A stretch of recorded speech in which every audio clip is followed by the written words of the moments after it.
Hi, I'm Shelby Williams with Plano City Council, also runoff candidate for Collin County Republican Party chair, but we'll get to that later. If you were at last night's council meeting, you may notice that I'm wearing a different suit and tie. That's because I did not do my video last night. I did it today after attending a congressional subcommittee hearing, basically on energy, that we were privileged to host right here in the city of Plano. Now back to last night's meeting. Last night, we passed a short-term rental zoning ordinance which prohibits new short-term rentals, anything after the May 15th interim ban we passed last year, in single-family neighborhoods. So this has been a couple of years in the making. Credit goes to the Texas Neighborhood Coalition, who tirelessly worked to bring awareness to this issue amongst not only the council, but the community. So the council commissioned a short-term rental task force in a study at the tail end of 2022, and we appointed 22 Plano residents to the task force, and we conducted significant outreach as well as information gathering. Based on the findings, this went before Planning and Zoning on April 1st, but what Planning and Zoning passed was significantly different. Planning and Zoning passed 5-3, if I recall the vote, allowing short-term rentals in single-family neighborhoods as long as they were not within 300 feet of one another, which was different than any of the three options presented to them by staff, which they can do, of course, they did. But when it came to council last night, at the urging of the citizens who attended the meeting, we passed what was called option 4, which was not one of the three options passed by or presented by staff, nor the call it the 2B option passed by Planning and Zoning. What we ultimately passed was a zoning ordinance which prohibits new short-term rentals. Existing short-term rentals prior to the May 15th interim ban last year will be grandfathered in. I want to make that clear, but they will have to register based on the registration ordinance that I'll get to in a moment. So this was passed to prohibit new short-term rentals in single-family neighborhoods, allow them only where hotels are allowed, which makes sense. They're kind of more comfy hotels. I guess it depends on how ritzy the hotel is, but I digress. Except for Office 1 and in some multifamily, basically 5% of multifamily units can be designated short-term rentals. Oh, and in heritage districts, you can have live-in management short-term rentals. Quick sidebar there. Live-in management is not the same as owner-occupied.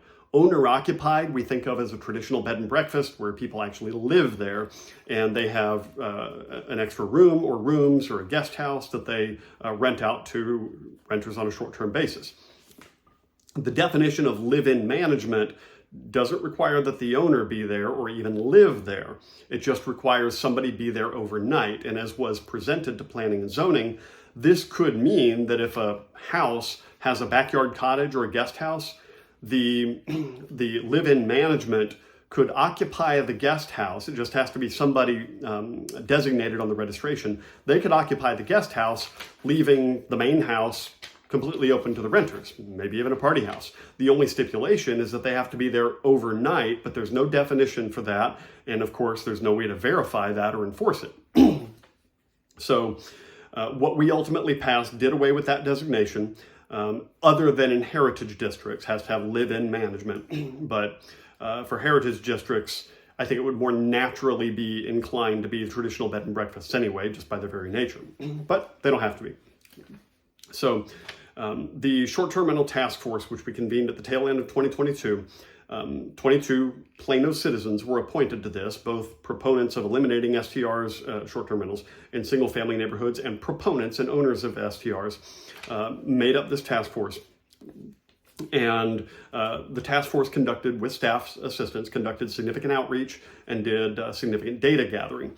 So based on these findings, that's where we passed what we ultimately passed, because even before all of this, I could have told you, in fact, I did tell you on this very recap a couple of years ago, that based on the data that were giving to us about police calls for service, short-term rentals, even though there are just a handful that are really massive problem houses, short-term rentals, even if you remove those huge problem houses, generate an outsized share of calls for service. And one of the important points that was raised is that a lot of people don't, upwards of 80%, I think it was, don't report issues with short-term rentals next to or near them because they fear reprisal. I mean, some of them just don't think anything can be done, but they also fear reprisal from the renters. Because let's face it, the renter's going to be gone tomorrow, maybe the next day, and they're never going to see you again. So what have they got to lose by slashing a tire, throwing something through a window? If they're never going to be caught, who cares? But even if you've got a really rotten neighbor, there's something to be said for the devil you know, because even the devil you know has to live with the consequences of their actions the next day. And that brings us to one of the biggest issues with short-term rentals, is that if there is a short-term rental with never a peep, never has a noise problem or anything, you still don't have a neighbor. Even the police will tell you, as a basic security measure, know your neighbors. The 3 in front, directly across and to either side, the 2 immediately on either side of you, and the 3 behind. If you have a short-term rental, especially even with live-in management, you don't necessarily have a neighbor. That prohibits, or erodes the community fabric that we depend on for our society and our communities. It's part of what made Plano the city of excellence and just recently ranked the #2 happiest city in America to begin with, is the strength of our community. So short-term rentals pose an obstacle to that and can erode it, especially if you can have one every 300 feet. So we did say that off-site management short-term rentals, that's where there is nobody even in the guest house out back, they require a minimum of a 2-night stay. That might tend to dissuade party houses, but of course we just prohibited them in single-family neighborhoods anyway, except for those that are grandfathered in. So we also passed the registration ordinance, which it does a few things. So first, you have to apply for a re-register every year. There's a $300 registration fee. You can get $100 knocked off if you have no complaints. That's great. You get another $100 knocked off if you take training offered by the city. That's great as well. But you have to re-register every year. And if you do have a certain number of nuisance complaints or serious incidents, then you can have your registration suspended for different periods of time, depending on the severity, repeat offender, etc. So in this way, that could really kill profitability for the short-term rentals that where the owners just really don't care whether they're a problem. They're just in it for the profit. So if they can't operate the short-term rental, then hey, they're not going to make any profit. So long story short, again, this has been a couple of years in the coming, and it took a couple of years of citizens promoting awareness of this issue to make it happen. So all credit to the citizens who kept at the council and kept raising awareness within the community for this. There's another issue we discussed, which was Commissioner Bill Lyle, Planning and Zoning Commissioner Bill Lyle. So some people may have seen the recent news articles about the request by one of the Planning and Zoning liaisons, council member, that he resign from Planning and Zoning. This was just a few weeks after he was reappointed to Planning and Zoning. The details of this are in the articles. Long story short, that request that he resign was not vetted with the entire council first, myself included. I was not consulted.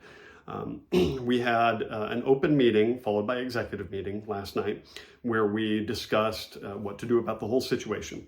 The people from the city who were involved owned the mistakes of their approach, but ultimately voted to remove Mr. Lyle from the Planning and Zoning Commission.